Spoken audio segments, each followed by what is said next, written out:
Hey, third graders. Today we have some longer story problems where there's oftentimes more than one step. So we're going to be doing a little bit more together just to make sure that everybody is understanding it. Okay, and I would probably do that in the classroom as well, just because it can be a little bit trickier.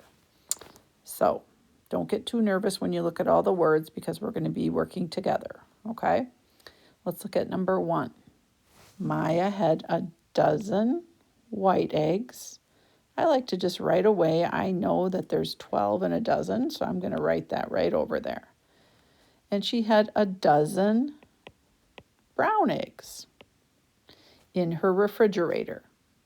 She used 6 white eggs and 8 brown eggs to make breakfast. How many eggs does she have left? So the first thing that you want to remember when you have a lot of things going on like this is just to break it down and take your time, okay? So we're going to be making some little things on the side here to show our work, okay? All right, so the first thing I'm going to do on the side is I'm going to just write she has 12 white and 12 brown, just so that I can remember that. And I know that is, if I add that up, I know that she has 24 eggs, okay? Now let's look at our next sentence. It says she used 6 white and 8 brown to make breakfast. So I have to think in my head, it doesn't really matter if they're white or brown, because in the end, I want to know the egg amount that she has left. So let's take our 6 plus 8, and anywhere on your paper, you can write that. Figure out 6 plus 8, okay, because that's how many eggs that she's actually using. So that is 14.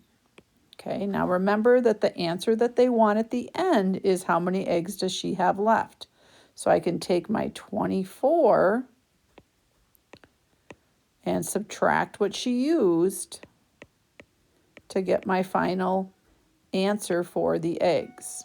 Okay, so you have to do a few steps on the side or around your paper to help you. And then we can write our final equation on the line.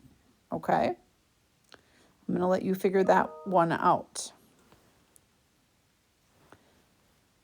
All right, let's look at number 2. Jake's family was on vacation for 2 weeks and 5 days. So I'm just going to stop right there and go, well, 2 weeks, how many days are in 2 weeks?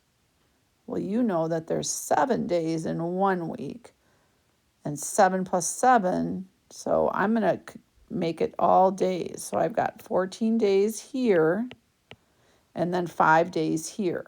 Okay, that'll make it easier to figure out days, won't it?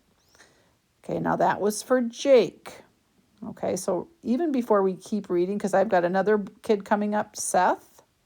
Seth's family was on vacation for 3 weeks and 2 days. Oh boy, 3 weeks for Seth. How much is 3 weeks? Well, 2 weeks was 7 plus 7. So 3 weeks would be 7 plus 7 plus 7, or 7 times 3, right? Which would be 21 days. And then he has 2 more days here, okay? How many fewer days was Jake on vacation than Seth? Okay, so when they say we're figuring out the difference between Seth and Jake. So I'm going to go up to the top here and I'm going to put a J for Jake and an S for Seth. And I'm going to figure out the days. All right, let's look back at Jake. He had 14 days plus 5 days. Jake was 14 days plus 5 days. So you're going to get your total answer for Jake's days. Let's look at Seth. He was 21 days plus 2 days. Okay. And so I'm going to get those 2 answers, and then they want to know how many, the final question here is how many fewer days was Jake on vacation than Seth? So I do 14 plus 5, 19, 21 plus 2, 23, So how many fewer days? So look at Jake's days and look at Seth's. I want to figure out the difference.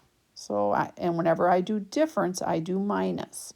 I put my big number first, 23 minus 19 to get my final answer. Okay? How many fewer days was Jake on vacation than Seth? So that will be your final equation there. So as you can see, there's a lot of thinking that we have to do before we can get to our actual equation at the end. Okay? Let's look at number 3. There are 48 dogs, 39 cats, and some, okay, we don't know what that is. They're just saying some, so put a question mark there, and some birds at the pet store. There are a total of 99. All 3 of those add up to 99, but remember we have a question mark here. How many birds are there? Okay, so this is a 2-step problem as well. Let's look at what we do know. We do know the dogs and we do know the cats. So we're going to add up the dogs and the cats first. So 48 plus 39, and then we're going to, and whatever's left over, okay, let's do that first. Add up your cats and your dogs. 9 plus 8, 17. 3 plus 4 plus 1, 8. So I have 87, but remember, that's just the dogs and the cats. I need to figure out how many birds are. So now I can go back to my 99 over here, because that's the total of all the pets. So I'm going to put that on top, and I'm going to take 99 minus the cats and the dogs. Okay, and then I will get how many birds there are. Okay, so whatever that comes out to, that will be your birds. I want you to do that equation by yourself and write the answer right here. Okay. All right. So there's a few steps here, guys, and that's why we're kind of walking through them together.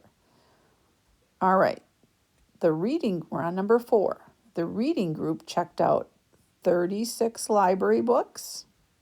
17 of the books are fiction and 10 are biographies.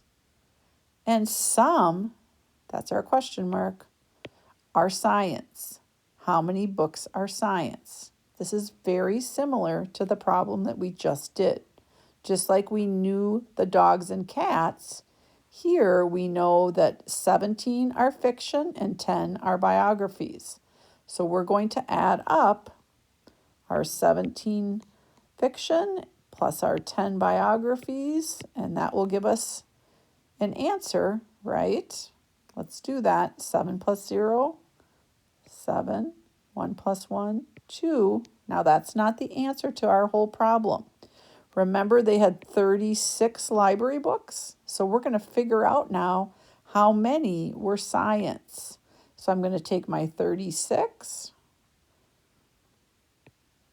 and I'm going to take away my fiction and nonfiction. Okay, and that will give me my final answer that are science. Okay, can abbreviate science there. All right, so figure that out. So hopefully it's hard to explain online as well as I could probably in the classroom, but hopefully you're understanding. All right. On the bottom section, we're going to be using rounding, which we're getting good at, to decide if the answer is reasonable or not reasonable. Okay? And I'm going to say that we are going to do, on these, we are going to do just number 7 and 8. Okay? All right, let's read number 7. Randall found 54 seashells, and his sister found 37 seashells at the beach. Together, they found 91. So when they say at the top in the directions, they want you to round and see if the answer is reasonable. Okay? So we're going to round. If I'm rounding 54, okay, I'm thinking about rounding to the nearest 10. 54, if I round that, I underline the 5. The 4 is a friend. So we round 54 to 50. And we round 37. The 7 is a bully. Okay, it beats up the 3 to 4, and that rounds to 40, right? Add 50 plus 40. You can probably do that in your head. Go 50 and then go 60, 70, 80, 90. So they want you to say, is that a reasonable answer? Yes or no? So look at 90. Do you think that's close to 91?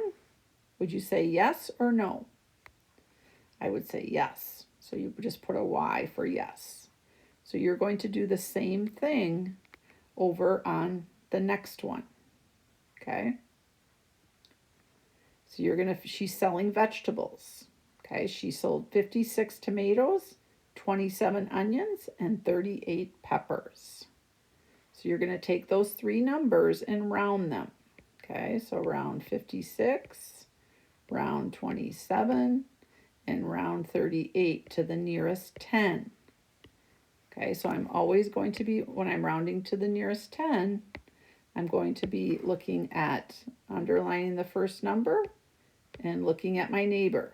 So 6 is a bully. He's going to beat that 5 up to a 6, and everything else turns to 0. So you're going to round all three of them, add them up, and see if they are close to this number, yes or no.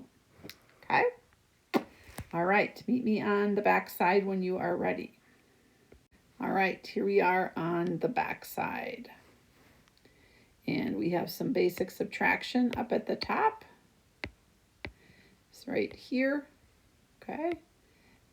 We are subtracting across zeros. So we remember when we subtract across zeros that we need to go all the way over to our hundreds to borrow. So let's just review that quickly. I go, can I do 0 take away 7? Nope. Go next door, nothing there. So I need to go to my hundreds, cross out the 9, make it an 8, cross out the next 0, make it a 10. Then I still have to move over one spot, so I need to cross out the 10, make it a 9, and then finally I get to make it a 10. Then I'm ready to subtract, okay? Same thing on number 2. I go 0 take away 2, can't do that. Go over to my 4, make it a 3. Then I go here, I make a 10, cross that out, make a 9, and then finally I get over to where I need to make my 10. Okay? So the regrouping there is super important with the zeros. Be careful with that.